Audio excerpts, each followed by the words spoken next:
시청자 여러분 안녕하십니까. 2월 10일 금요일 뉴스가 있는 저녁 시작하겠습니다. 국민의힘 전당대회 예비경선 결과 당대표 경쟁은 김기현, 안철수, 천하람, 황교안 후보의 4파전으로 확정되면서 본격적인 당권 레이스가 시작됐습니다.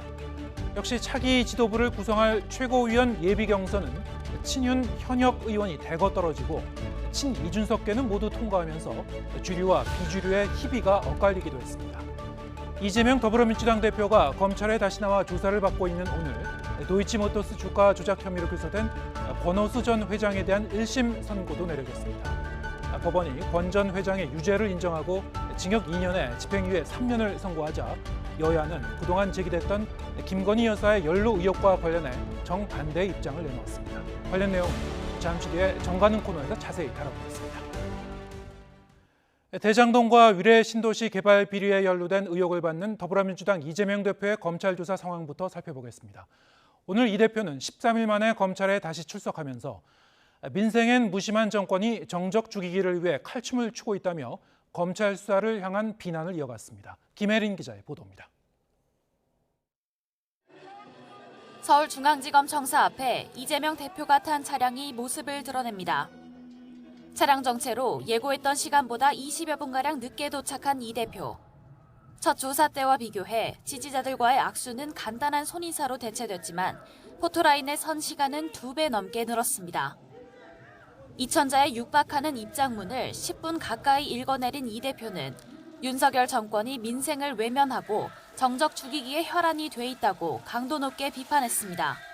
민생에는 무심한 정권이 정권 정치검찰을 총동원해서 정적 죽이기, 전 정권 지우기에 칼춤을 추는 동안에 검찰 수사에 대한 작심 발언도 이어졌습니다.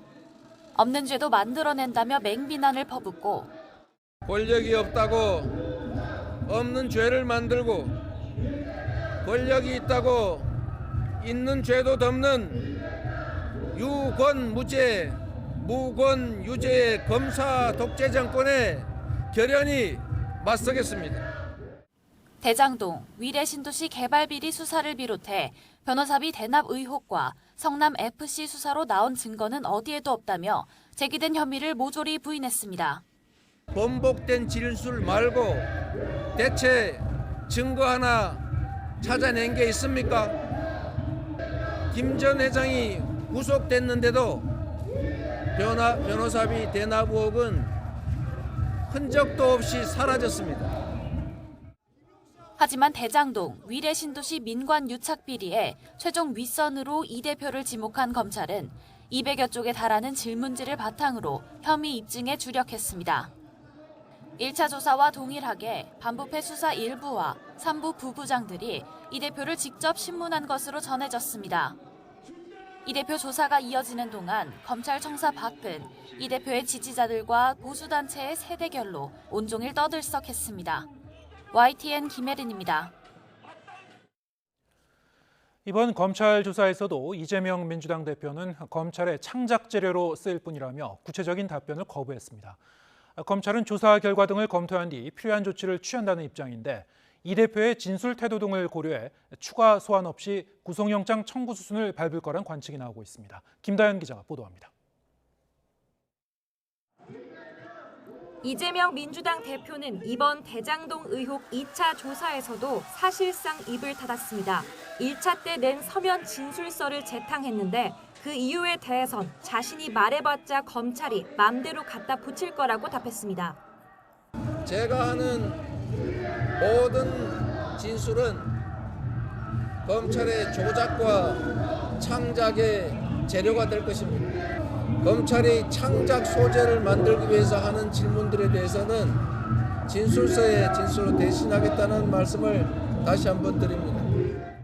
두 번째 조사는 대장동이나 위례 신도시 개발 과정에서의 민간업자 특혜와 배임 혐의 등 1차 조사에서 확인하지 못한 부분뿐만 아니라 이 대표 측근인 김용 정진상에 대한 추궁도 이뤄졌습니다. 검찰은 이 대표 측근이 대장동 일당에게서 천화동인 1호 배당금 일부를 받기로 했다는 428억 원 약정 의혹이나 실제로 건네받았다는 뇌물과 불법 대선자금 수억 원 등 광범위한 신문을 이어갔습니다. 이 대표는 앞서 낸 33쪽짜리 진술서에서 언론에 보도나기 전까지 그 존재 자체도 몰랐다며 천화동인 1호에 대한 입장은 어느 정도 밝혔지만 측근의 비리 의혹에 대해선 언급하지 않았습니다. 그런 사실을 전혀 알지 못하기 때문에 굳이 적을 이유가 없었다는 취지인데 검찰은 진술서에 담기지 않은 부분을 집요하게 캐물은 거로 전해졌습니다. 검찰은 추가 소환 가능성을 완전히 닫아두진 않았지만 대장동 의혹과 관련해선 이번을 사실상 마지막 조사로 보고 준비해왔습니다. 진실 규명 차원에서라도 구체적 답변을 해달란 당부에도 형식적 대답밖에 듣지 못한 검찰로선 다음 단계를 생각할 수밖에 없습니다. 검찰은 구속영장 청구 가능성에 대해선 진술, 태도 등 조사 과정 전반에 대한 종합적 검토가 필요하다는 입장으로 앞서 조사가 끝난 성남FC 사건과 묶어 청구하는 방안도 검토되는 것으로 알려졌습니다.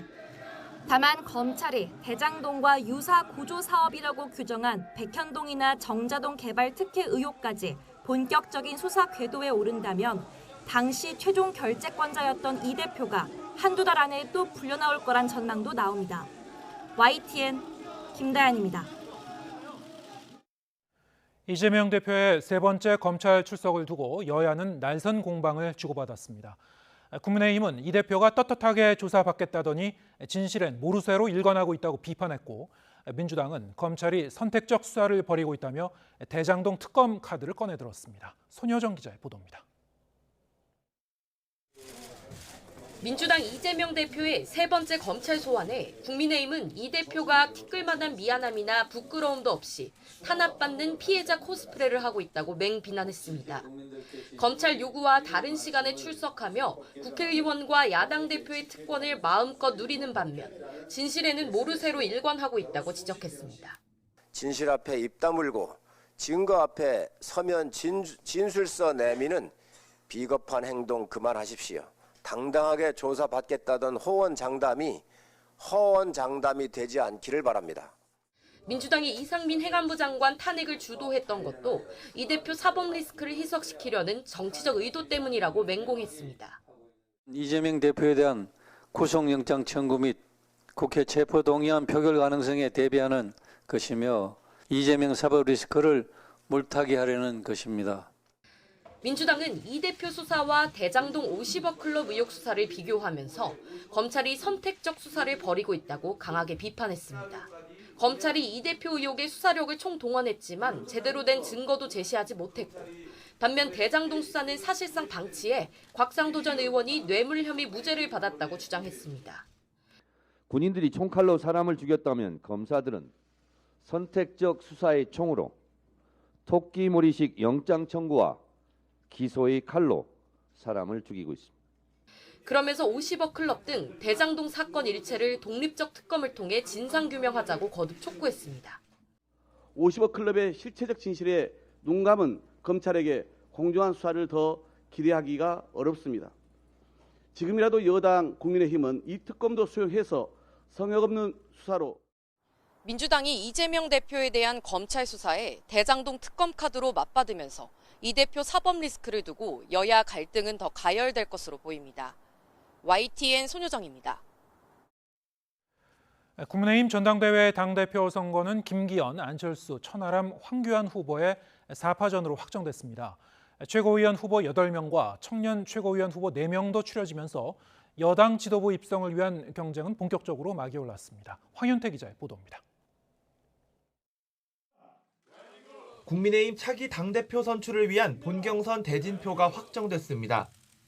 책임당원 6,000명을 대상으로 벌인 여론조사 결과 김기현, 안철수, 천하람, 황교안 후보가 예비경선 문턱을 넘었습니다. 당대표 후보들은 한자리에 모여 페어플레이를 다짐했는데 양강으로 꼽히는 김기현, 안철수 후보는 저마다 당권 적임자를 자처했습니다. 더 열심히 우리 당원 동지 여러분들과 함께 호흡하면서 윤석열 정부의 성공과 총선 승리를 향해 매진해 나가도록 하겠습니다. 더 당선시킬 수 있을 것인가? 그리고 또 내년 총선에서 단 한 사람이라도 더 지원 유세를 요청받을 수 있을 것인가? 그것이라고 생각합니다. 천하람 황교안 후보도 선전 각오를 밝히면서 추격 의지를 다졌습니다. 저는 총선 승리, 수도권 승리는 자연스럽게 따라오게 될 것이다. 이렇게 믿고 있습니다. 저 천하람이가 꼭 그렇게 만들 것입니다. 저는 역전의 황교안을 이야기하고 있는데 반드시 역전을 이루어 가도록 그렇게 하겠습니다. 역전해 드리더라도 좀 이해해 주시기 바랍니다. 본선에 미칠 영향을 고려해 득표율과 순위를 공개하지 않았지만 출처를 알 수 없는 수치가 나돌면서 물밑 신경전도 벌써 시작되는 양상입니다. 최고위원 후보는 원외 인사인 김병민, 김용태, 김재원, 민영삼, 정미경 후보와 현역 초선 의원인 조수진, 태영호, 허은하 후보로 압축됐습니다. 김가람, 김정식, 이기인, 장해찬 후보는 청년 최고위원 한 자리를 놓고 본선 경쟁을 펼치게 됐습니다. 후보자 확정과 함께 전당대회 레이스는 본격적으로 출발 총성을 울렸습니다. 다음 주 제주 합동연설회를 시작으로 전국을 돌면서 7차례에 걸쳐 당원들 지지를 호소합니다. 다음 달 4일부터 나흘간 당원 투표 100%로 진행되는 본선 투표 결과는 다음 달 8일 전당대회에서 발표됩니다. 당 대표는 과반 득표자가 나오지 않으면 상위 후보 2명이 결선을 치릅니다. 내년 총선을 진두지휘할 지도부를 뽑는 집권여당 전당대회가 앞으로 한 달 가까이 치열하게 진행됩니다. 역대 가장 많은 84만 당원의 표심이 누구를 향할지 아직 섣불리 예측하긴 이르다는 관측입니다. YTN 황윤태입니다.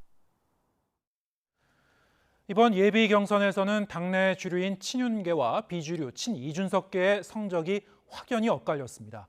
특히 최고위원회에 나선 친윤 현역 의원들은 대거 고배를 마신 반면에 이준석계 후보들의 약진이 두드러졌는데 각 진영의 본선 레이스 전략에도 변화가 불가피해 보입니다. 권남기 기자의 보도입니다. 천하람 당대표 후보에 김용태, 허은하 등 최고위원 후보까지 이른바 이준석 사단 4명 모두가 본선 레이스에 안착했습니다. 두 줌이 되고 세 줌이 돼서 그것이 태풍을 일으킬 수도 있겠다라는 희망을 보여주셨습니다. 반면 최고위원에 나섰던 친윤계 박성중, 이만희, 이용 의원은 예비 경선 문턱을 넘지 못했습니다. 현역 의원 프리미엄에 조직력을 앞세운 친윤계의 지지를 받았던 만큼 당혹스러운 결과일 수밖에 없습니다. 민주당 텃밭에서 바람을 제대로 불러일으킬 때만이 우리 국민의힘의 총선 압승 이끌어갈 수 있을 거라 생각합니다. 엇갈린 성적표를 두고 20에서 40대 젊은 층 당원이 늘어난 선거인단 변화가 원인이란 분석과 함께 선거 초반 윤심 갈등과 친윤계에 대한 반감으로 비주류의 결집력이 강해졌다는 평가도 나옵니다. 친윤계 후보군이 난립하며 표가 분산된 것도 판세에 영향을 미친 것으로 보입니다. 윤석열 정부 승리에 성공의 해트트릭을 해낼 최전방 공격수 장예찬에게 뜨거운 성원을 보내주신 지지율이 꼴찌였는데 4명 후보 안에 들게 해주신 기적은 당원 여러분들께서 만들어 주셨습니다. 때문에 양 진영 모두 본선 레이스 전략 수정이 불가피해 보입니다. 위기감을 느낀 친윤계로선 중도 성향 당원을 잡기 위한 대책 마련에 나서면서 최고위원 주자들 간 교통정리에 나설 가능성도 제기됩니다. 친 이준석계 또한 세모를 위한 조직력 확보에 사활을 걸 것으로 전망됩니다. 여기에 당대표의 경우 김기현, 안철수, 양강 구도 속에 결선 투표 가능성이 있는 만큼 친 이준석계가 어떤 전략적 선택에 나설지도 주목됩니다. 전당대회가 치러지는 3월 8일까지 토론회 등 각종 변수에 선거 판세는 여러 차례 유동칠 것으로 보입니다. 남은 한 달 예비 경선 결과를 바탕으로 한 당심 잡기 전략에 각 주자들의 고심도 깊어질 것으로 보입니다. YTN 권남기입니다. 도이치모터스 주가 조작 혐의로 기소된 권오수 전 회장이 1심에서 유죄를 선고받았습니다. 서울중앙지방법원은 오늘 자본시장법 위반 혐의로 기소된 권 전 회장에게 징역 2년에 집행유예 3년과 벌금 3억 원을 선고했습니다. 재판부는 권 전 회장이 대표이사 지위로서 사회적 책임을 외면한 채 주가 조작을 주도했고 범행 전반에 걸쳐 큰 책임이 있는데도 반성하지 않아 비난 가능성이 높다고 지적했습니다. 권 전 회장은 지난 2009년부터 12월부터 2012년 12월까지 이씨 등과 짜고 91명 명의의 계좌 157개를 동원해 도이치모터스의 주가를 끌어올린 혐의로 기소됐습니다. 이번 선고가 관심을 끈 건 김건희 여사가 이른바 전주로 주가 조작에 가담했다는 의혹으로 수사를 받고 있기 때문인데요. 이번 판결이 김 여사 의혹에 대한 향후 수사에 어떤 영향을 미칠지 임성호 기자가 짚어봤습니다. 권오수 전 회장 일당이 주가 조작을 한 기간은 2009년 12월부터 2012년 12월까지 3년 동안입니다. 검찰 수사 단계부터 2021년 10월 이들을 재판에 넘길 때까지 10년인 공소시효가 쟁점이 됐습니다. 검찰은 장기간 이어진 하나의 범죄로 범행이 종료된 시점을 기준으로 해야 하는 만큼 모두 공소시효가 살아있다고 주장했지만 재판부는 이를 받아들이지 않았습니다. 2009년 12월부터 이듬해 10월까지의 주가 조작 선수와 이후 단계의 주가 조작 선수가 달라진 만큼 한 범죄로 볼 수 없다고 판단했습니다. 그러면서 2010년 10월 이전 주가 조작 선수 이모 씨의 범행은 공소시효가 지났다며 면소로 판결했습니다. 특히 이 씨는 윤석열 대통령의 부인 김건희 여사의 계좌를 맡아 관리하면서 주가 조작에 이용한 것으로 조사된 인물입니다. 1심 판결이 확정되면 해당 기간 김 여사가 이 씨에게 단순히 계좌만 맡긴 게 아니라 시세 조정에 깊게 개입했다고 해도 죄를 물을 수는 없는 겁니다. 돈을 빼고 그 사람하고는 절연을 했습니다. 저희 집사람 오히려 손해보고 그냥 나왔습니다. 그것도 2010년입니다. 하지만 김 여사는 공소시효가 유효한 것으로 인정된 2010년 10월부터 2011년 1월 사이에도 도이치모터스 주식을 수십억 원어치 매매해서 수억 원의 이익을 거둔 것으로 파악됐습니다. 주가 조작 일당과 무관한 개인적 거래였다는 것이 김 여사 측의 입장이지만 의혹이 말끔히 정리된 것은 아닌 상황인 겁니다. 다만 권 전 회장의 공범으로 기소된 이른바 전주 손모 씨에게 무죄가 선고됐다는 점에서 검찰의 수사 동력이 약해졌다는 분석도 나옵니다. 재판부는 손 씨가 주가 조작에 편승해 이익을 얻으려는 의도가 있는 것으로 보인다면서도 공범임을 입증할 증거는 부족하다고 판시했습니다. 법조계에서도 김 여사의 혐의를 입증하기가 한층 까다로워졌다는 분석이 나옵니다. 이에 대해 검찰은 해당 의혹과 관련해 실체적 진실을 규명하기 위해 계속 수사 중이라고만 밝혔습니다. YTN 임성호입니다. 후원금을 빼돌려 사용한 혐의 등으로 재판에 넘겨진 무소속 윤미향 의원이 1심에서 1,500만 원의 벌금형을 선고받았습니다. 의원직 상실 위기를 피할 수 있게 된 윤 의원은 검찰의 무리한 기소였다고 비판하며 항소 의지를 드러냈습니다. 윤성훈 기자입니다. 정의기억연대 후원금을 사적으로 쓴 혐의 등으로 지난 2020년 9월 재판에 넘겨진 무소속 윤미향 의원. 2년 5개월 만에 1심 법원의 판단이 나왔습니다. 애초 검찰은 윤 의원이 40억여 원을 모금하면서 관청에 등록하지 않고 보조금을 허위로 타냈다며 모두 8가지 혐의를 적용했습니다. 그러나 재판부는 증거가 충분하지 않고 고의성이 있다고 보기 어렵다며 검찰의 공소사실 대부분을 무죄로 판단했습니다. 그러면서 검찰이 주장한 윤 의원의 횡령액 1억여 원 가운데 1,700만 원만 인정했습니다. 윤 의원이 한국정신대문제대책협의회 법인과 개인 계좌에 있던 1,700만 원을 개인적으로 사용하면서도 영수증을 통해 사용처를 입증하지 않았다고 봤습니다. 다만 계획적으로 자금을 빼돌리려고 돈을 송금했다고 보기 어려운 데다 직무 위반의 정도가 크지 않다고 밝혔습니다. 이어 윤 의원이 지난 30년 동안 열악한 환경에서 활동해오면서 횡령 액수보다 많은 액수를 기부한 점 등을 고려했다며 벌금 1,500만 원을 선고했습니다. 선고가 끝난 뒤 윤 의원은 검찰을 강하게 비판했습니다. 검찰의 무리한 기소가 대부분 무죄로 밝혀졌습니다. 약 1,700만 원에 해당되는 횡령금은 유죄로 인정이 되었습니다. 하지만 그 부분도 횡령하지 않았습니다. 남은 항소심 절차를 통해서 그 부분도 충분히 소명해 나갈 것입니다.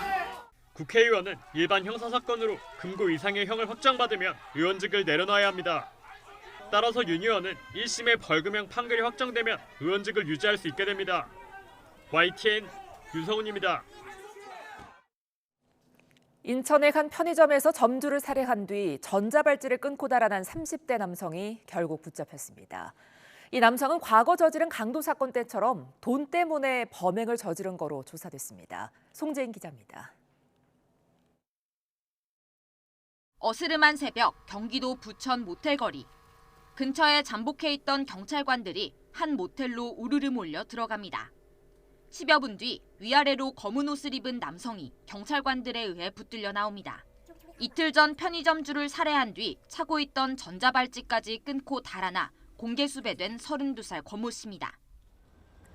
인천에서 경기까지 택시를 여러 차례 갈아타는 방식으로 추적을 피해온 권 씨는 CCTV를 토대로 동선을 쫓아온 경찰에 결국 검거됐습니다. 그리고 네 분이 오셨어요. 그냥 사진 보여주면서 이 사람 맞냐고. CCTV에 찍힌 거도 보여주셨고 전단지 보여주셨고. 권 씨는 모텔에서 홀로 자다가 별다른 저항 없이 경찰에 체포됐습니다. 도피하는 동안 추가 범행을 저지르진 않은 거로 전해졌습니다. 이에 따라 경찰은 편의점 살해 사건의 범행 동기를 집중적으로 캐물었는데 권 씨는 모두 금전적인 목적이었다고 진술했습니다. 돈을 빼앗으려 손님인 척 편의점에 들어갔고 제대로 되지 않자 점주를 흉기로 찔렀다는 겁니다. 그렇게 점주를 살해한 뒤 편의점 계산대에서 빼돌린 돈은 20만 원. 권 씨는 이미 10대 때부터 금전적인 목적으로 여러 차례 강도 행각을 벌여 10년 가까이 복역한 뒤 출소했습니다. 경찰은 권 씨에게 강도살인 혐의 등으로 구속영장을 신청했습니다. YTN 송재인입니다.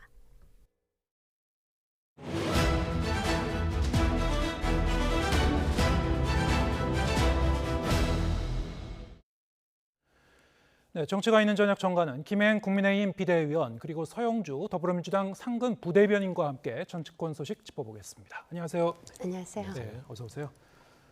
자, 오늘 예비 경선 결과가 국민의힘 발표를 했고 당대표 후보로는 김기현, 안철수, 천하람, 황교안 후보 이렇게 4파전으로 확정이 됐죠. 지금도 저희가 얘기하는 이 이름 순서는 가나다 순으로 네, 저희가 이제 계속 말씀드리는 거고요. 어차피 이제 순위는 공개적으로 발표하는 바는 없기 때문에 그렇게 가나다 순으로 계속 말씀드리겠습니다. 일단 양강 후보는 어느 정도 여론조사를 통해 많은 분들이 좀 예상을 했을 것 같은데 이 4위권까지 전반적으로 어떻게 좀 예상을 하셨습니까?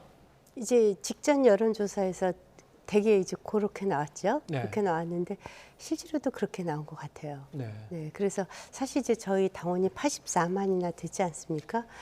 저는 이제 개인적으로 당심과 일반 여론조사가 굉장히 차이가 많을 것이다라는 우려도 좀 했었는데 역시 이제 84만 정도 가니까 민심이 상당히 비슷하게 가지 않았나 그냥 사후적으로 평가해 보면 좀 그런 생각이 듭니다. 네. 이제 국민의힘 얘기이기 때문에 계속 좀 김행 의원님한테 계속 질문을 드리면은. 지금 천하람 후보가 상당히 막바지에 이제 출사표를 던지고 뛰어들었는데 4명 안에 들었다는 것 자체도 상당히 어떻게 보면은 한 몇 주 전만 해도 아무도 이제 예상하지 못했던 그런 결과인 것 같습니다. 특히 대신 이제 통과하지 못한 다른 후보들 4선 윤상현 의원, 5선 조경태 의원, 4선, 5선 의원들을 탈락시키고 그야말로 어떻게 보면 정치 신인이라고도 할 수 있는 젊은 후보가 이렇게 이제 4위권 안에 들었단 말이죠. 순위는 저희가 이제 확실하게 알 수 없습니다만 이것만 해도 많은 분들이 뭐 이변이면 이변이라고 할 수도 있을 것 같은데 어떻게 보셨습니까? 네, 일단 그 천하람 후보가 상당히 본인의 경쟁력이 사실은 있어요. 네. 그리고 또 본인이 이제 비록 이준석 전 대표가 후원회장은 하고 있지만 자기는 뭐 반유는 아니다 이런 말씀도 분명히 하셨고 네. 또 실제로 만나보면 굉장히 매력적인 후보이기도 해요. 어떤 점에서 그러니까 그렇습니까? 아니 사리가 분명하고 네. 뭐 기득권 정치인들하고는 상당히 차이가 있죠. 예. 그래서 본인의 경쟁력이 전 첫 번째였다고 보고요. 그다음에 저희가 이제 당원이 한 25만 일적에 이준석 당시 후보를 대표로 만들어낸 정당이지 않습니까?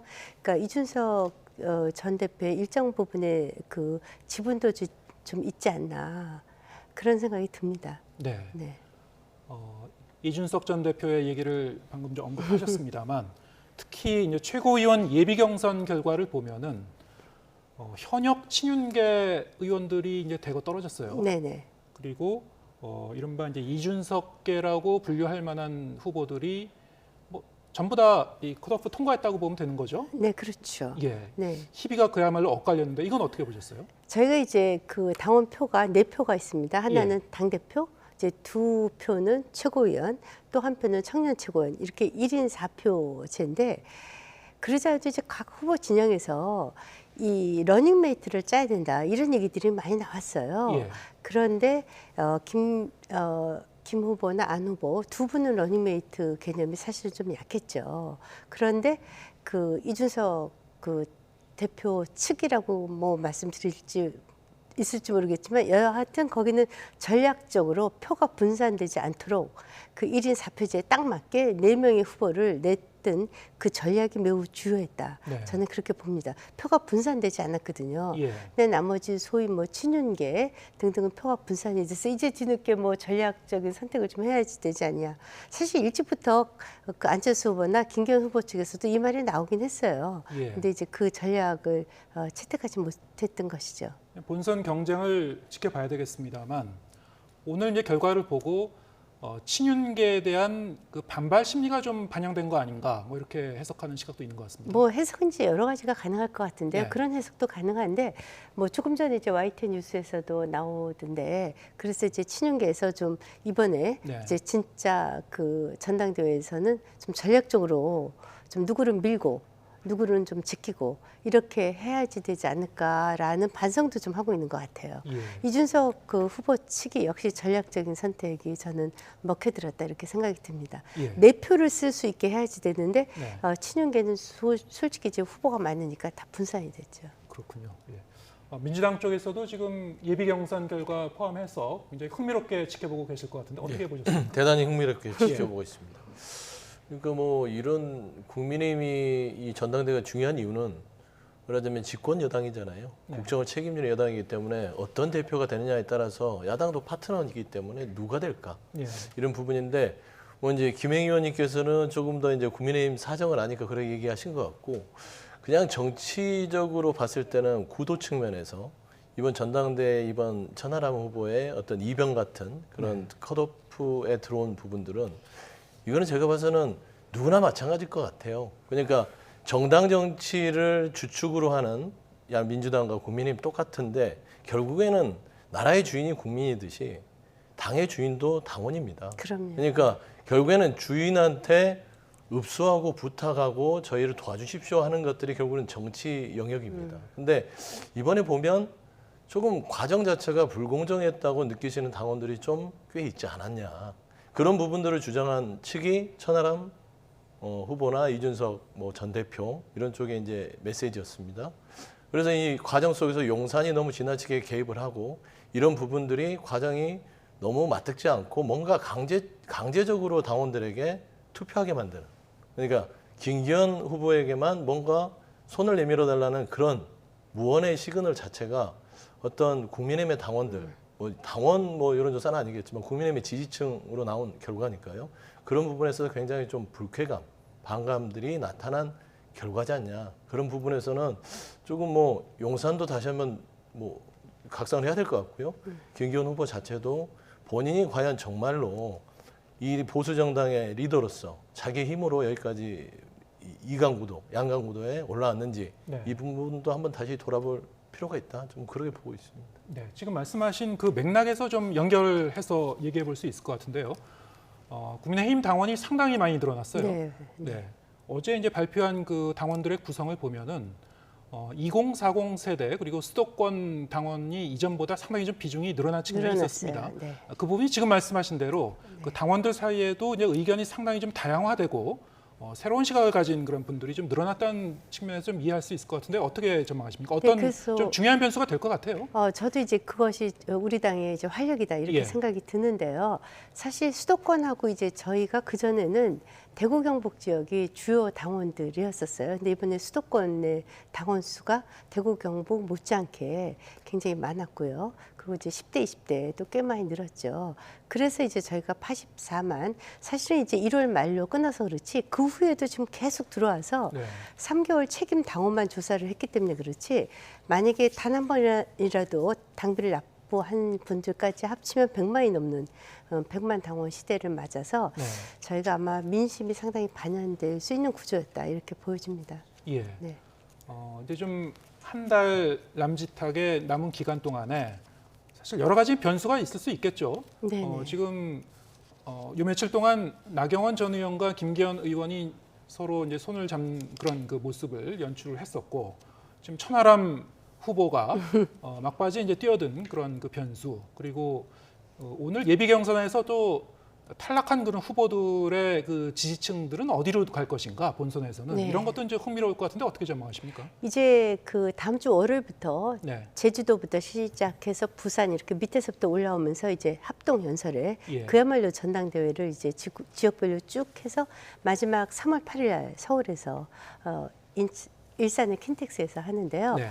사실 이제 그 현장 전당대회가 또 의외의 결과를 굉장히 가져올 수 있어요. 예. 그것이 굉장히 중요하거든요. 그것도 네 번의 TV 토론 있지 않습니까? 지금까지는 아직 그 후보들의 민낯을 보지 예. 못한 거예요.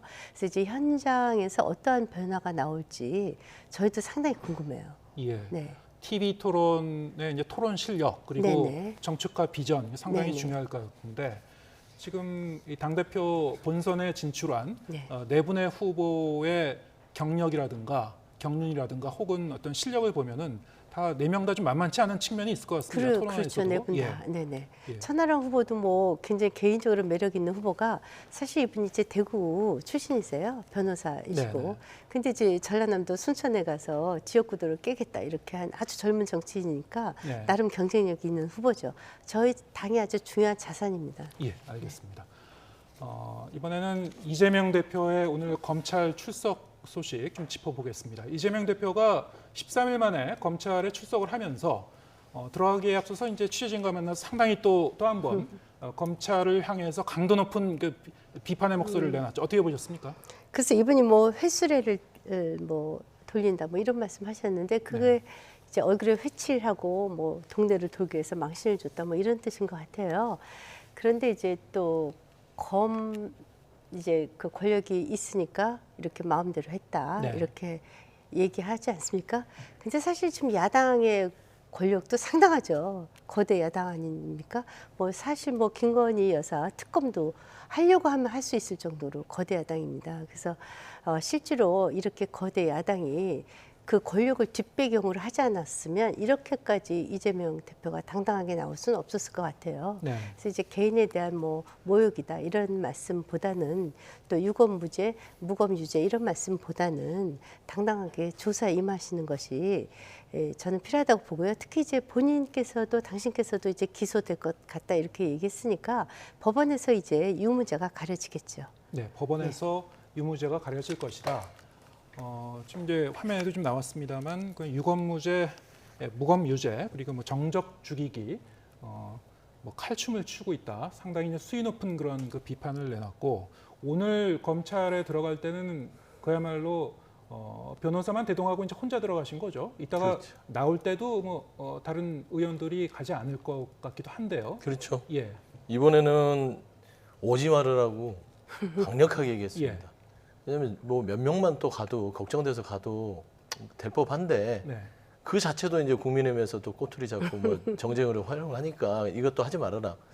근데 저는 이재명 대표가 이해가 되는 게 있어요. 왜 그러냐면 이 정도 되면 네. 검찰이 너무 칼춤을 추지 않냐라고 얘기할 수 있을 것 같고요. 그러니까 유검무죄, 무검유죄 했던 거는요. 아마 이건 재판이었을 거예요. 엊그제 50억 퇴직금 예. 박상도 의원에 대한 무죄 재판부. 예. 근데 이 재판부 판결했을 때, 야, 이 새로운 판례가 나온 거죠. 아직 뭐 1심이라서 모르지만 50억으로 박상도 전 의원의 아들에게 퇴직금을 줬음에도 불구하고 그게 결혼을 해서 독립된 경제를 갖고 있기 때문에 이건 연관성이 없다라는 것이거든요. 근데 판결문을 보면 검찰의 증거 자료에 따르면 이 혐의를 입증할 수 없다는 또 판결문 내용이 나옵니다. 그러니까 결국엔 검찰이요. 검찰권을 활용해서 검찰에 관련된 박상도 전 의원은 봐주기식으로 기소를 약하게 한 것이고 결국엔 그러다 보니까 증거가 부실해서 재판부는 50억의 퇴직금을 이게 어떤 관련성이 없다고 내리는 희대의 저는 판결을 내렸다고 봅니다. 저는 그런 말에서 이 얘기가 나온 것이고 그리고 검찰이 보면 지금 이재명 대표는 소환에 불응하지 않고 성실하게 나가고 있습니다. 하지만 너무 많이 불러요.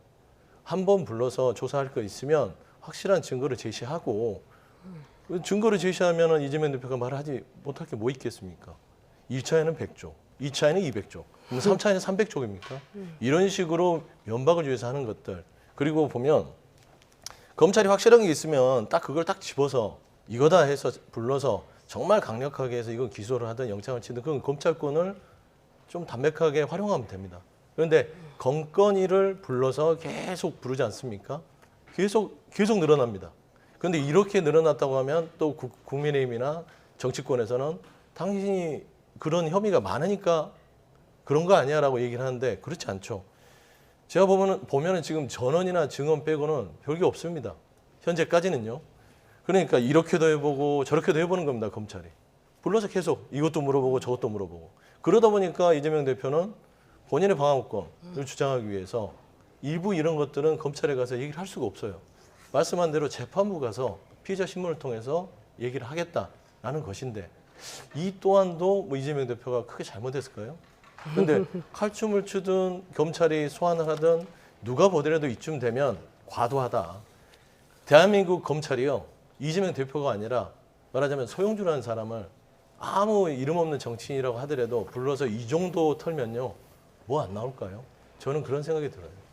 과도한 수사다. 그걸 좀 말씀드리면요. 어저께 이제 곽상도 전 의원에 대한 그 50억 무죄는 1심 판결입니다. 네. 그것은 검찰에서 기소를 실력이 없어서 못했는지 여하튼 간에 그것과 관련해서 1심 판결을 내린 것은 김명수 대법관 체제 내에서 1심 판사가 내린 것입니다. 지금 김명수 대법관의 정치적 중립성에 대해서는 우리 당에서 진짜 밤을 새고 얘기해도 얘기를 다 못할 정도예요. 이분은 문재인 전 대통령께서 임명하신 분입니다. 그래서 김명수 대법관의 모든 판결, 예컨대 윤미향 전 지금 무소속 의원 이분에 대한 그 1,500만 원의 벌금 저희가 정말 용납을 할 수가 없을 정도의 판결이 내려지고 있어요. 그리고 저분은 기소를 갖다 계속 재판을 늘려갖고 저분은 이 속도로면 내년 4월까지 국회의원 임기를 다 마치게 됩니다. 정말 황당할 지경의 재판을 하고 있어요. 그래서 지금 아시다시피 지금 송경호 중앙지검장께서 이렇게 얘기했어요. 공소유지 인력을 더 확충해라. 어떻게 그것이 이렇게 무죄 1심에서 나올 수가 있냐. 그래서 대장동 비리를 수사 중인 반부패 수사 3부, 강백신 부산검사 측의 소속 검사들을 지금 공판에 추가 투입했습니다. 네. 그래서 더 적극적으로 항소해라. 즉각 항소해라. 그래서 남은 50억 클럽까지 전부 다 진상조사해라라고 바로 지시가 떨어졌습니다. 그럼 어제 이 곽상도 전 의원에 대한 이제 50억 무죄 판결에 대해서는 김행 위원님께서도 정서적으로나 안 맞는 거죠. 논리적으로 납득하기 어려운 판결이다. 그래서 지금 중앙지검장께서 지금 이것을 적극적으로 더 조사를 해라. 그래서 추가 인력까지 보강시켰고 나머지 50억 클럽에 대해서도 강력하게 조사하라고 어저께 지시를 내리는 사건입니다. 그래서 이것은 검찰의 잘못이 아니라 재판부가 1심 판결을 그렇게 한 것을 문제 삼아야 되는데 저는 일견 이해는 가요. 왜냐하면 성남의뜰 당시 펀드 조성했을 적에 직접적으로 어떻게 개입했는지를 증거를 제대로 제시를 못했다. 이거 아닙니까? 그러니까 증거 중심으로 하다가 보니까 그런 식의 법률을 내리지 않았을까. 이렇게 하지만 이것은 여하튼 검찰에서 추가 항소하기로 했으니까 그건 좀 지켜봐야 되고요. 또 하나 제가 좀 말씀을 드리고 싶은 것은 이재명 대표가 저렇게 불려다니는 것은 이유가 있습니다. 일단 의혹이 10여 가지가 넘어요. 그리고 더 웃기는 게 뭔지 아세요? 저렇게 된 것은 문재인 전 대통령 시절에 이재명 후보 당시 대선 후보 봐주려고요. 그것을 한 군데 중앙지검이 우리나라 검찰에서 가장 실력 있는 데 아닙니까? 글로 사건을 다 일괄 모았으면 돼요. 그런데 어떤 것은 성남FC 같은 경우는 성남지청. 그래서 성남지청장이 중앙대 후배라는 거 아닙니까? 그래서 그때부터 편법으로 잘라서 살라미로 조사하게 했다. 그것은 그때부터 말이 나왔던 거예요. 그래서 어떤 것은 수원지검으로 가 있고 수원지청으로 가 있고 어떤 것은 중앙지검에서 조사를 하고 이렇게 잘라는 것은 정권 바뀌고 나서 한 게 아니라 이미 문재인 전 대통령 시절에 이렇게 잘라놨어요. 그래서 잘라서 부르는 거예요. 그래서 지난번에는 수원지청으로 불려서 소환돼서 갔지 않습니까? 그래서 10여 가지가 넘는 사건을 서울중앙지검으로 전부 다 이관하는 작업, 이거가 정말 중요합니다. 그래야 제대로 수사가 돼요. 그래서 저는 이것을 왜 이렇게 쪼개서 부르냐, 이건 정말 말이 안 된다고 생각을 하고요. 어떻게 지금 이제 더더군다나 이것을 찾고 지난번에 토요일 날 오지 않았습니까? 토요일 날 오면 일요일 날 조사 못 하는 거 아시죠? 네. 그 일부러 토요일 날 지금 5년 전에 경기도지사 시절에 부장선거 그때도 토요일 날 본인이 정해서 왔습니다. 이번에 이제 금요일에 왔죠. 1박 2일 조사를 못하게 하기 위한 거 아닙니까? 토요일 날 조사 아주 전략적으로 선택을 했죠. 그때 이제 뉴스 보도도 적고 뭐 그렇게 해서 본인이 원하는 방식으로 지금 소환 조사하고 있어요. 중요한 것은 검찰에서는 이렇게 서면 진술로 가능합니다. 법원에서는 불가능합니다.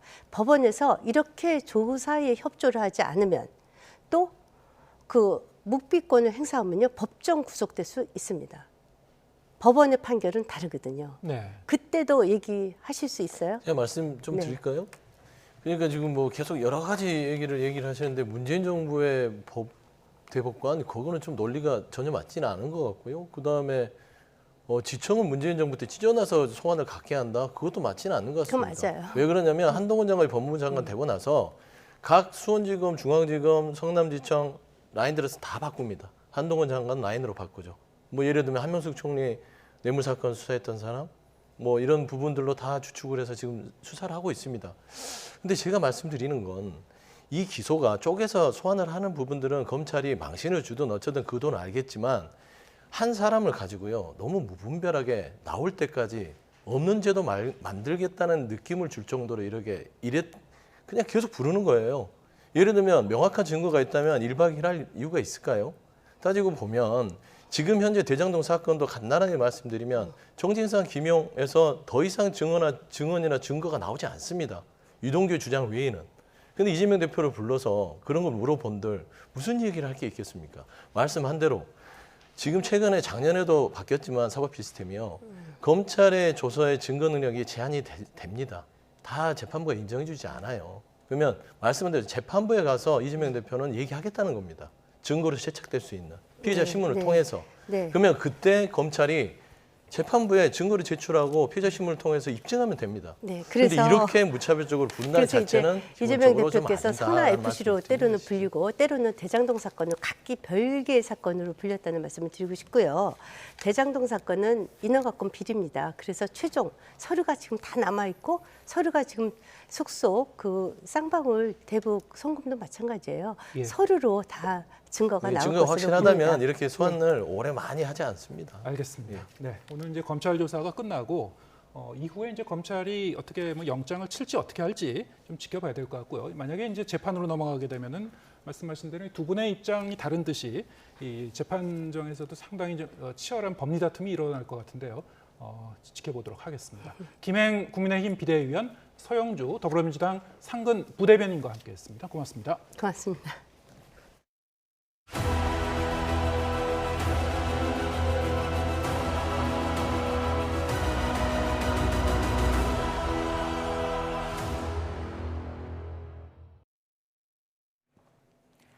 튀르키예 시리아 강진 발생 닷새째, 사망자 수는 2만 명을 넘어섰습니다. 최대 피해 지역 중 하나인 하타이주 안타키아는 도심 곳곳 건물이 붕괴되고 기울어지는 등 말 그대로 폐허가 되는데요. 급파된 우리 긴급구호대가 혹시 모를 생존자를 찾기 위해 수색 작업을 벌이고 있습니다. 현재 취재 기자 나가 있습니다. 임성재 기자. 네, 튀르키예 하타이주 안타키아에 나와 있습니다. 네, 우리나라 긴급구호대가 급파된 곳에 나가 있죠. 현재 지금 상황 어떻습니까?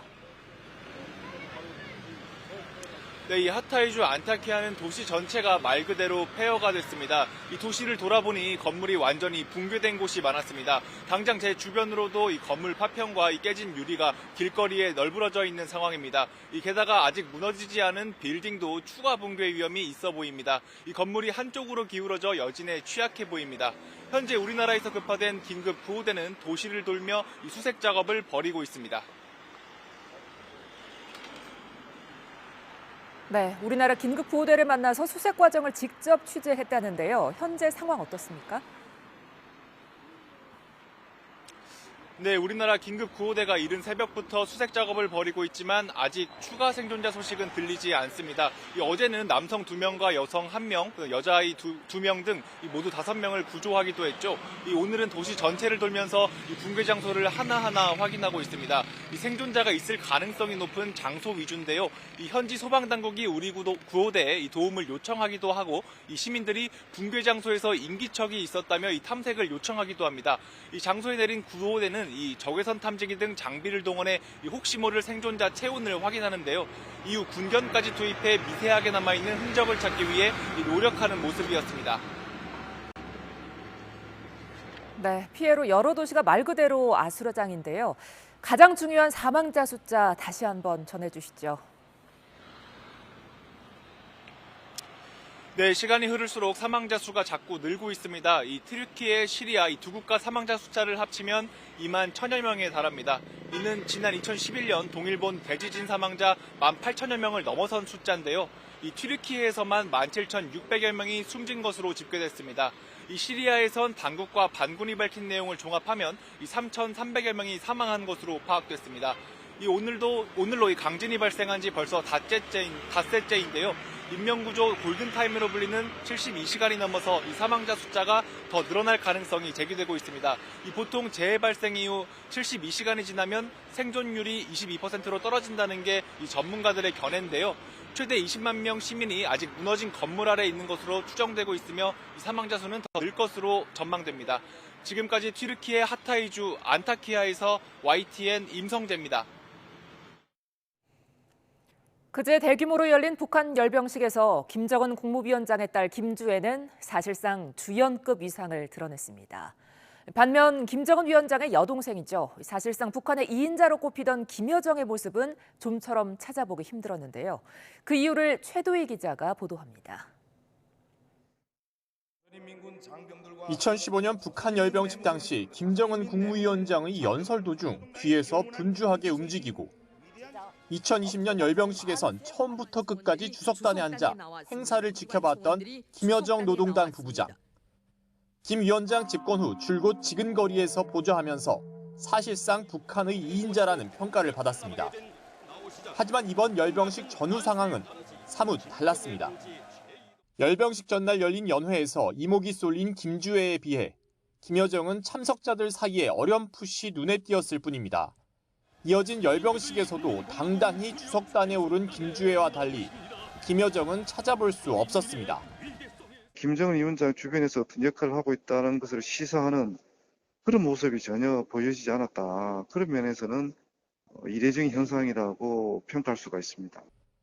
일각에선 이를 두고 김 위원장의 후계 구도에 변화가 온 게 아니냐는 분석도 내놓고 있지만 지나친 확대 해석은 자제해야 한다는 지적이 높습니다. 오히려 김주애를 띄워주기 위해 가지고 좀 김여정은 좀 뒤에서 일을 하는 그런 차원이다. 대남 대미 관련 담화를 내는 것을 볼 때 아마 당직에 대한 건재함은 그대로 유지하고 있다. 저는 그렇게 분석합니다. 특히 김주애가 4차례의 군 관련 행사에만 등장한 점으로 미뤄 국방력 강화가 미래 세대의 안전을 담보하고 이를 위해 백두혈통의 세습이 당연하다는 점을 상징화하는 작업일 가능성이 더 커 보입니다. 북한이 의도적으로 김주애 띄우기에 나서면서 베일에 가려진 김정은 위원장의 장남이자 김주애 오빠에 대한 관심으로도 옮겨붙고 있습니다. 다른 사회주의 국가와 달리 3대째 세습을 이어가는 북한의 정치 체제와 이를 둘러싼 특이한 권력 구조가 낳은 현상입니다. YTN 최두입니다. 사이버 공간에서 북한의 불법적인 외화벌이를 차단하기 위해 우리 정부가 개인 4명과 기관 7곳을 처음으로 사이버 독자 제재 대상으로 지정했습니다.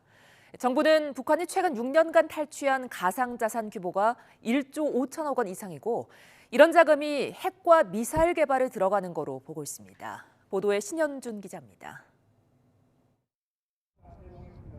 북한은 지난해 3월 개인 회사를 해킹해 6억 2천만 달러, 우리 돈 8천억 원 상당의 가상 자산을 탈취했습니다. 2021년 북한의 1년 수출액의 8배 규모입니다. 정부는 북한이 최근 6년간 사이버 범죄로 1조 5천억 원 이상을 가로챘고 이 중 상당액이 핵과 미사일 개발에 쓰인 것으로 판단하고 있습니다. 이에 따라 사이버 공간에서의 북한의 불법적인 외화벌이를 차단하기 위해 독자적인 대북 제재에 나섰습니다. 북한인 4명과 기관 7곳이 대상인데 우리 정부가 사이버 분야에서 대북 독자 제재를 한 건 이번이 처음입니다. 제재 대상 개인 4명은 북한 정찰총국 소속으로 미국 소니 픽처스 해킹에 가담하거나 바이러스를 개발한 박진혁과 조명래, 보이스피싱이나 IT 프로그램을 개발해 외화벌이에 관여한 송림, 오충성 등입니다. 제재 기간은 해킹과 가상자산 탈취에 가담한 조선 엑스포 합영회사 등 6곳과 사이버 전문 인력을 양성해온 지휘자동화대학, 일명 미림대학 등입니다. 특히 조명래와 백시포 연구소 등 6개 개인과 기관은 우리가 세계에서 처음으로 제재 대상으로 지정했습니다. 다른 국가들이 아직 제재하지 않은 배후 조직과 인력 양성 기관 등 북한 사이버 활동 전반을 포괄적으로 제재함으로써 국제사회의 대응을 선도하게 될 것으로 평가합니다. 앞서 한미 정보당국은 북한이 병원이나 보건시설을 상대로 랜섬웨어 공격을 통해 외화벌이를 하고 있다며 합동 보안 권고문을 발표하는 등 도발을 계속하는 북한의 자금줄을 막기 위해 힘을 쏟고 있습니다. YTN 신현주입니다.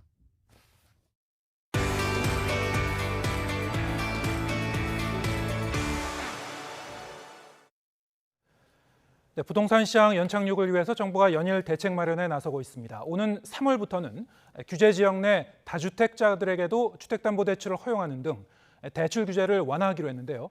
이 시장에 미치는 영향은 어떨지 김광석 한국경제산업연구원 경제연구실장과 함께 짚어보겠습니다. 안녕하세요. 네, 안녕하세요. 네, 정부가 이제 연일 부동산 관련해서 규제 완화라든가 연착륙 대책을 연초에도 내놨고, 네. 예, 이번에도 3월부터 이 대출 규제를 완화한다는 게 이제 지난달에 금융위 업무보고에서도 좀 예고가 된 바 있습니다만, 그렇습니다. 좀 하나하나 세부적으로 좀 보겠습니다. 네.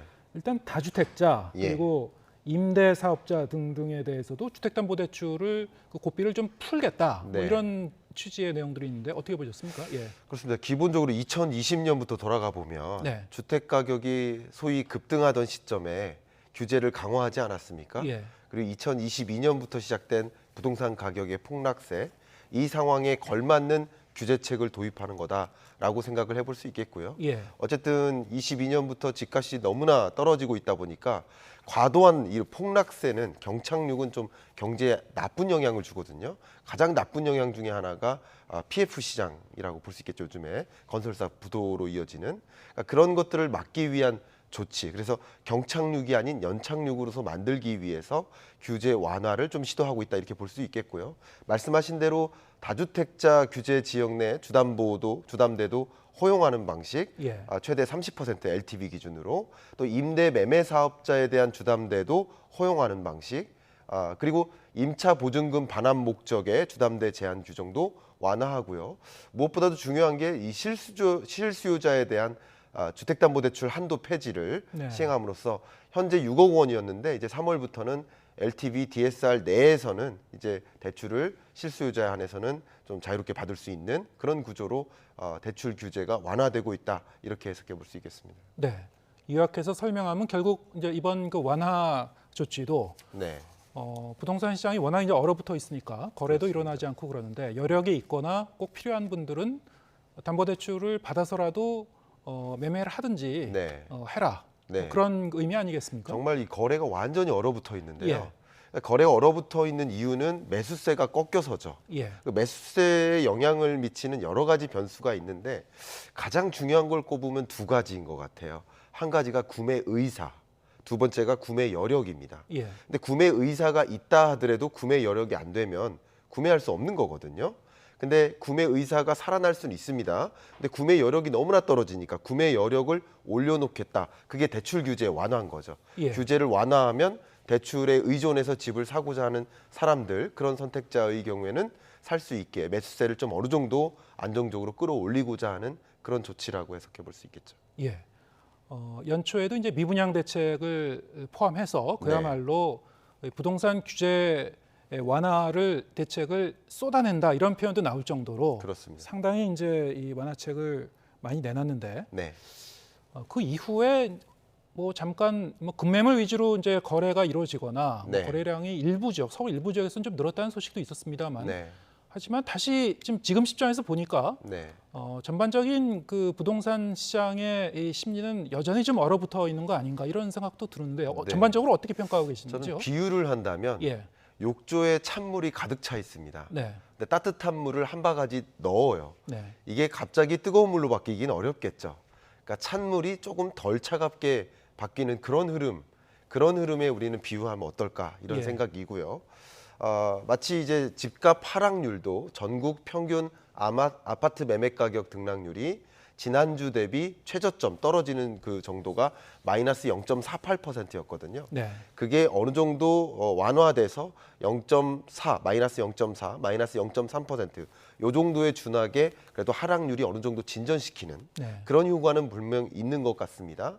그러나 이게 플러스로 전환되거나 0에 가깝게 만들거나 하는 그 급반전시키는 그런 어떤 정책은 아니었다라고 생각이 되고요. 예. 정책 이외의 나머지 요소들, 가장 대표적인 게 금리인데요. 그 밖에 공급 여건도 마찬가지. 나머지 요인들이 여전히 아파트 매매 가격을 짓누르는 영향을 주고 있기 때문에 예. 이런 정책적인 조치로 그나마 그 떨어지는 폭을 완화시킬 수는 있지만 플러스로 전환시키는 기에는 좀 한계가 있지 않나 이렇게 해석해 볼 수 있겠습니다. 예.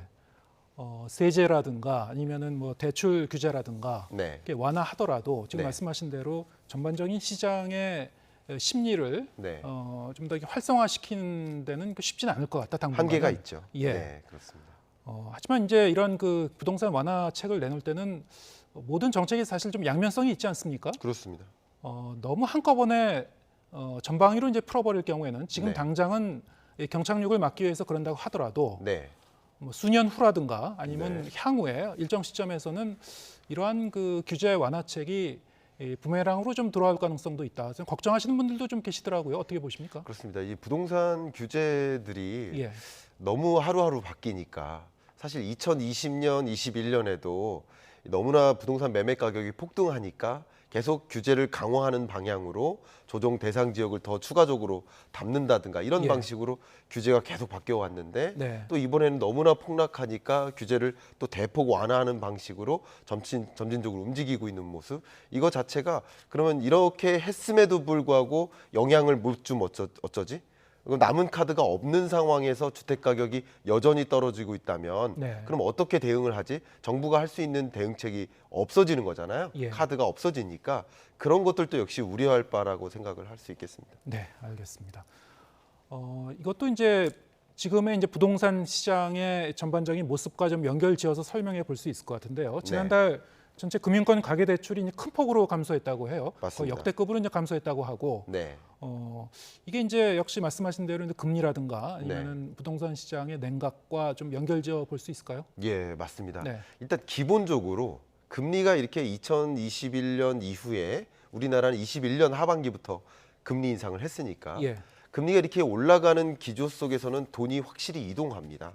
어디로 이동하냐면 주식이나 부동산 시장에서 돈이 빠져나와서 은행으로 이동하는 거예요. 저축액이 늘어요. 네. 저축액은 느는 대신 빚은 빨리 갚는 노력을 합니다. 소위 2020년에 금리 쌀 때는 돈 많이 빌려서 투자하고 사업하고 이런 레버리징 전략을 꽤 했다면 네. 2022년부터는 높은 금리니까 빚을 갚는 게 최우선 전략이다. 디레버리징 전략이다. 여러분들이 뭐 급여나 상여금이나 이런 걸 받아도 일단 빚부터 갚자 하는 움직임이라고 볼 수 있겠고요. 예. 그리고 이 빚, 우리나라 가계부채 대략 한 2,000조에 해당되는 이 가계부채 규모에서 절대적인 비중, 주택담보대출이 60% 정도 차지합니다. 네. 그만큼 주택담보대출 규모가 급격히 늘어난다는 얘기는 주택 거래량이 늘어난다는 뜻인데 네. 지금처럼 주택 거래가 거의 얼어붙는 시장에서는 주택담보대출 규모가 늘어나기도 어렵다라고 볼 수 있겠죠. 네. 그래서 여러 가지 관점에서 돈의 이동이나 또 디레버리징 전략을 수행하는 우리 가게나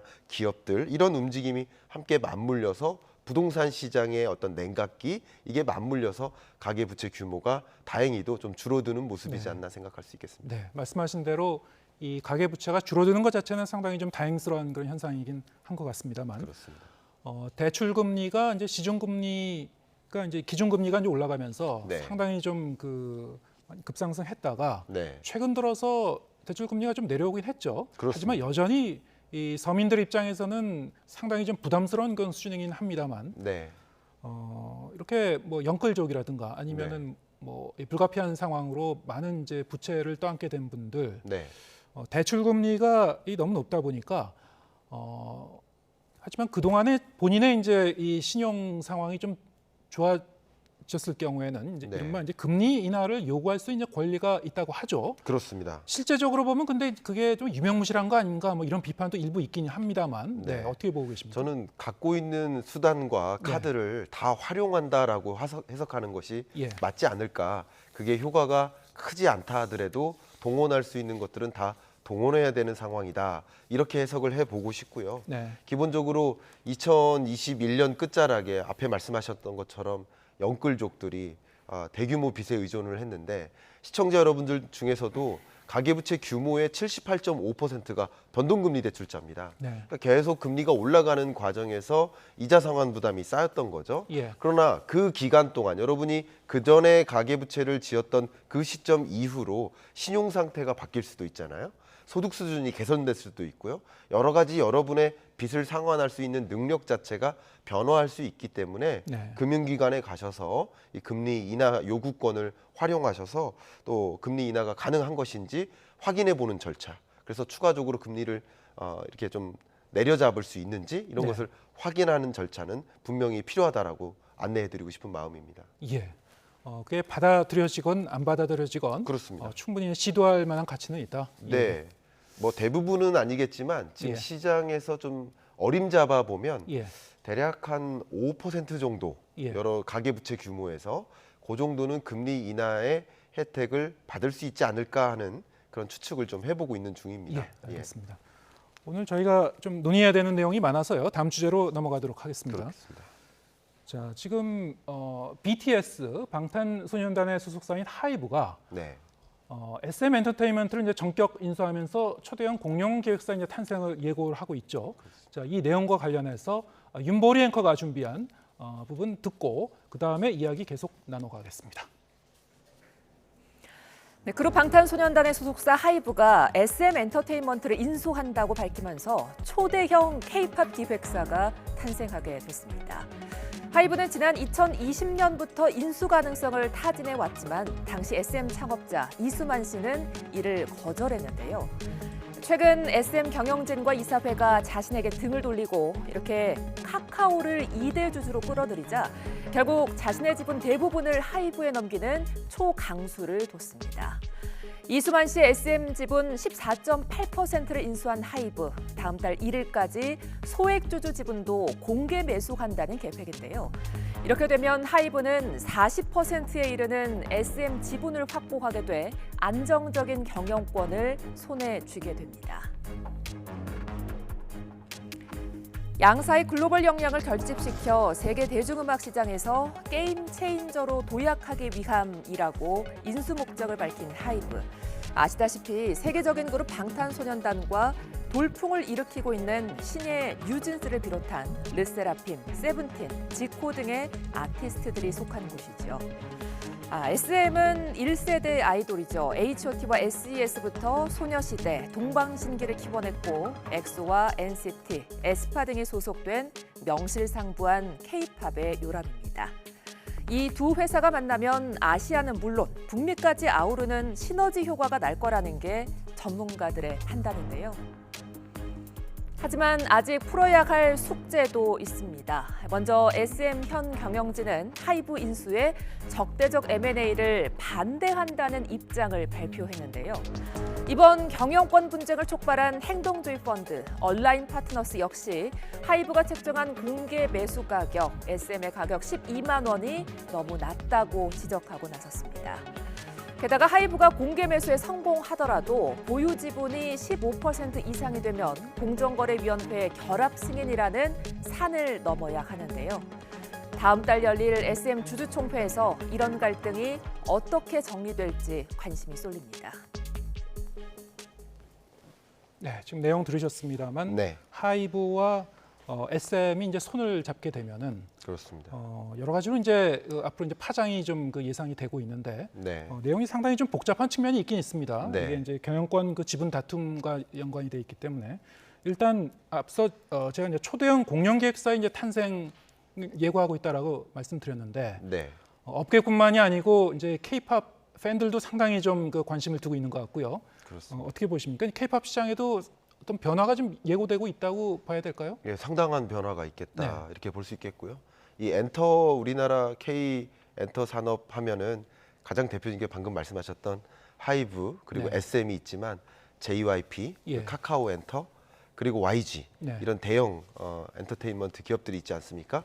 한 5강 구도의 체제에서 이제 1강 구도로 가는 모습, 말 그대로 독보적인 거대 공룡 K-팝 기업이 등장한다라는 것이고 어쨌든 하이브 입장에서 취할 것은 시너지죠. 왜냐하면 기존 SM 엔터테인먼트가 해왔던 여러 경력들이 있죠. 특히 1세대 한류 주역들 네. 그리고 이 SM 엔터테인먼트가 이 글로벌 시장 중에서도 아시아 시장에 굉장히 특화되어 있습니다. 그런 면에서 또 공략할 것들이 많이 있고요. 또 그동안 이수만 총괄이 그동안 추구로 해왔던 여러 가지 일들이 있는데 메타버스 플랫폼을 네. 구축하고 활성화시키는 거 이런 영역으로도 이제 하이브 입장에서는 같이 시너지를 낼 영역들이 많이 있기 때문에 말 그대로 이 팬덤도 확보하고 사이즈도 키워서 오히려 국내 다른 그 경쟁사들과 차별화하겠다 하는 그 경쟁력이라는 관점에서 의사결정을 하는 거라고 볼 수 있겠고요. 예. 또 이수만 총괄 입장에서는 어쨌든 경영권 분쟁으로부터 좀 자유롭게 대응하기 위해서 이렇게 움직인 것이다 이렇게 해석해 볼 수 있겠습니다. 예. 애초에 이수만 이제 전 총괄 프로듀서, 네. SM의 이제 창업자이기도 하죠. 그렇습니다. 근데 현 SM 경영진과도 사실은 좀 특수관계라고도 할 수 있을 것 같은데요. 네. 근데 이제 이 며칠 전부터 이런 그 하이브와의 어떤 이렇게 손을 잡는 그런 네. 모양새. SM 현 경영진과는 또 이수만 전 총괄 프로듀서가 굉장히 이 각을 세우는 그런 그 대립 구도로 좀 가게 된 것 같기도 하고요. 네. 또 SM 현 경영진은 사실 또 카카오하고 이제 연대하는 그런 관계에 그렇습니다. 있었고 네. 이게 굉장히 복잡해요. 복잡합니다. 예. 어쨌든 양분되는 모습인데요. 네.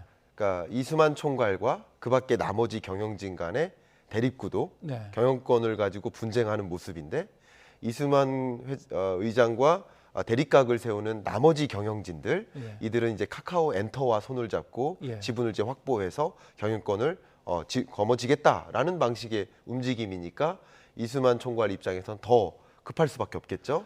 예, 그래서 이렇게 경영권 분쟁에서 이겨내기 위한 어떤 대응을 이렇게 한 것이다 이렇게 해석해 볼 수 있습니다. 원래는 이제 하이브도 SM과 이제 경쟁 관계라고 할 수 있지 않습니까? 그렇습니다. 그런데 이제 하이브가 이수만 전 총괄의 일종의 이제 백기사로 이제 등장을 한 거예요. 그렇습니다. 예, 굉장히 좀 묘한 그런 상황이긴 한데. 그걸 흔히 예. 우리 경영학에서는 예. 적대적 M&A라고 예. 하는데 아예 경쟁자를 없앤다.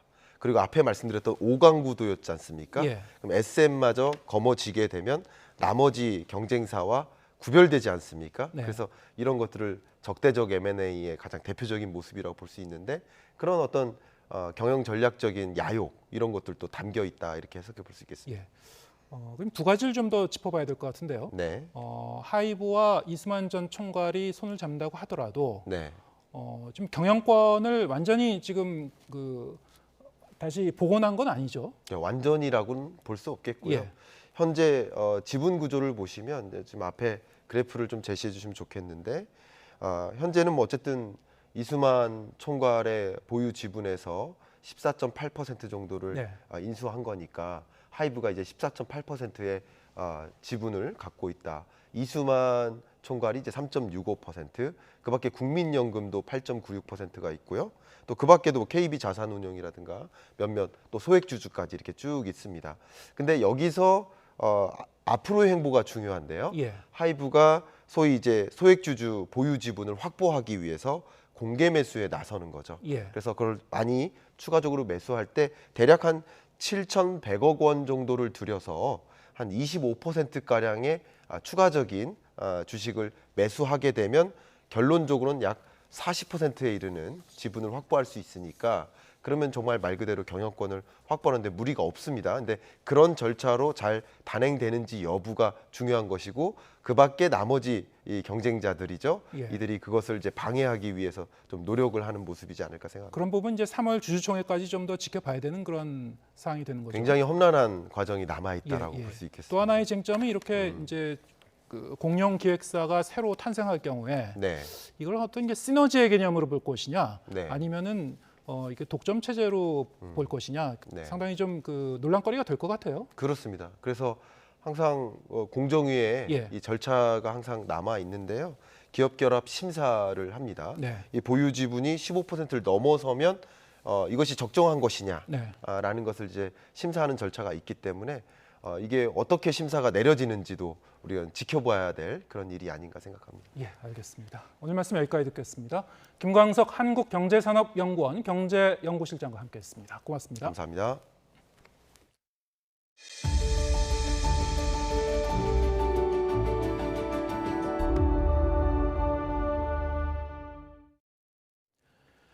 정부가 중국인에 대한 단기 비자 발급을 내일부터 재개하기로 했습니다. 중국의 코로나19 상황이 안정된 데 따른 것으로 입국 전후 검사 등은 이달 말까지 일단 유지가 됩니다. 신윤정 기자가 보도합니다.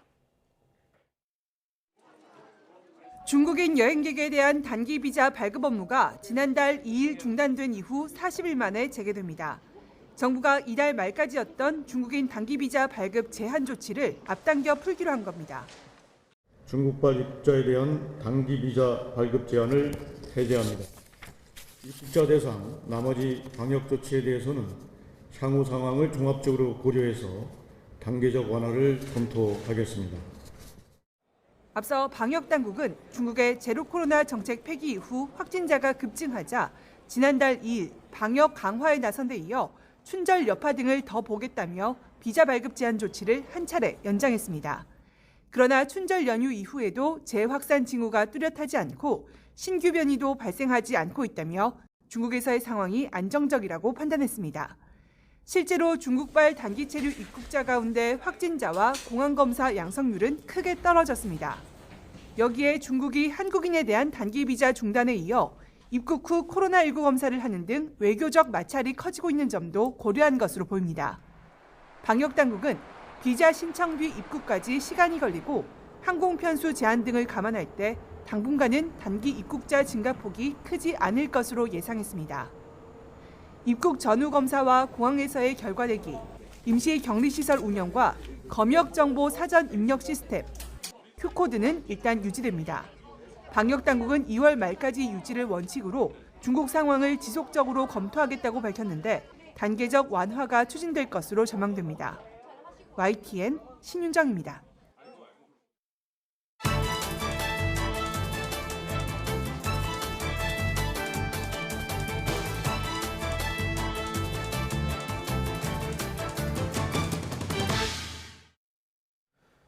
네, 월간 유의죠. 이번 달 주제는 건강입니다. 몸의 건강만큼 중요한 게 바로 마음의 건강인데요.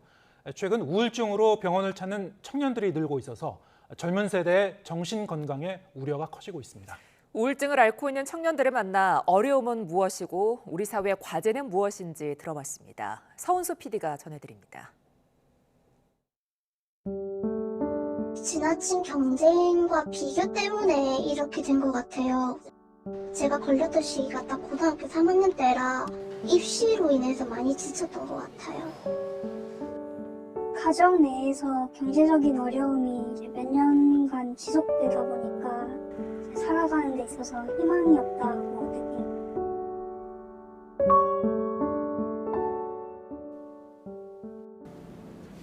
서울의 한 사립대에 재학 중인 김모 씨.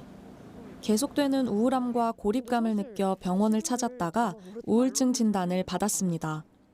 힘들게 입시를 끝내고 대학생이 됐지만 앞으로도 경쟁해야 하는 상황이 계속될 것 같아 압박감을 느꼈다고 하는데요. 고등학교 때 이제 수험 생활을 하면서 좀만 더 하면 나중에는 쉴 수 있겠지, 좀 더 편하겠지 하는 마음에 열심히 했었던 건데 대학생이 되니까 더 열심히 해야 되는 상황이더라고요. 어떤 관문을 지나면 또 더 열심히 해야 되는 다음 스텝으로 넘어가고 그런 깨달음에서 오는 무력감?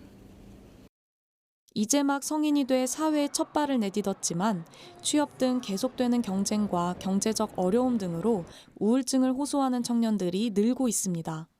지난 2021년 우울증 환자 수는 93만 명, 이 중 34%가 20대와 30대였습니다.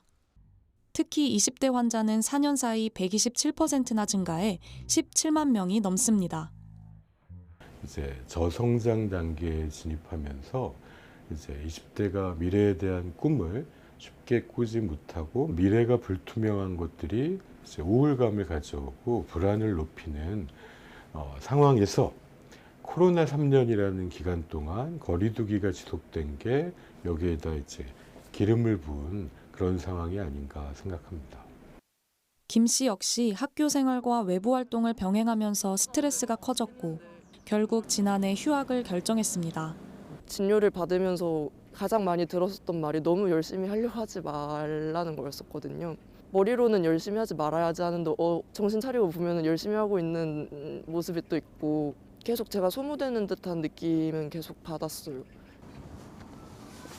30대 지효준 씨는 고등학교 때 시작된 우울증으로 10년 넘게 치료를 받고 있습니다. 고교 시절 원만하지 못했던 교우 관계로 힘든 학창 시절을 보냈는데요. 최초로 이제 우울증을 진단받은 거는 고등학교 2학년 때부터고요. 그때부터 이제 병원을 다니면서 상담을 받고 사실 약 복용이나 이런 건 한 번도 중단한 적 없이 지금 계속 치료를 받고 있습니다. 네. 다른 사람은 쉽게 해내는 일도 많은 에너지가 필요해 무언가를 도전하는 게 두려웠다는 효준 씨. 우울증을 의지가 부족하거나 나약한 것으로 여기는 주변의 인식 때문에 더 힘들었다고 합니다.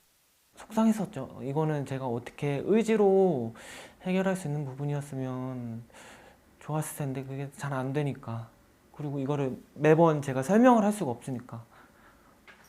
우울증은 겉으론 티가 나지 않지만 심하면 작은 일상생활도 어려울 만큼 심각한 질병입니다. 우울증은 뇌질환이거든요. 이거를 오해하면은 우울증으로 아픈 사람을 의지가 박약한 나쁜 사람, 정신 차리지 않는 사람이라고 오해하고 손가락질하게 되면 입을 닫게 되거든요. 그리고 도움을 요청하지 않게 됩니다. 전문가들은 정신적으로 어려움을 느낄 때 가까운 병원이나 상담소를 찾아 초기에 도움을 받는 게 중요하다고 말합니다. 초반에 누군가한테 털어놓고 이야기를 하면서 객관적으로 조망도 좀 해보고 또 자신의 좋은 면도 발견하고 이런 식으로 하면 훨씬 그게 완화가 될 수 있고 전문 상담사나 가까운 사람에게 얘기를 털어놓고 자신의 마음 상태를 들여다볼 때 회복할 수 있는 기회도 만들 수 있습니다. 효준 씨 역시 병원 치료와 함께 마음의 평안함을 느낄 수 있는 작은 일부터 실천하려고 노력하고 있는데요. 되게 거창한 거를 처음부터 하려고 하면 너무 힘들어서 제가 막 여기도 사실 적혀 있기는 한데 그냥 바닥 닦는 거? 막 이런 거 정말 사소한 것부터 하다 보면 거기서 그냥 성취감이 생기고 노트?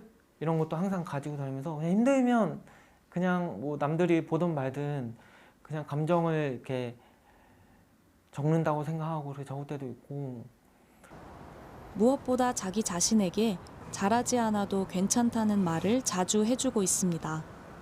잘하면 너무 좋겠지만 잘하지 않아도 전 된다고 생각해요. 빛을 봐야 될까요? 저는 그렇지 않다고 생각해요. 빛을 보지 않아도 되고 그냥 제가 좋아하는 사람들하고 일상을 살아가는 것만으로 충분하지 않을까? 네, 물론 잘하면 너무 좋겠지만. YTN 서은수입니다. 네, 오늘 뉴스가 있는 저녁은 여기서 인사드리겠습니다. 시청해주신 여러분 고맙습니다.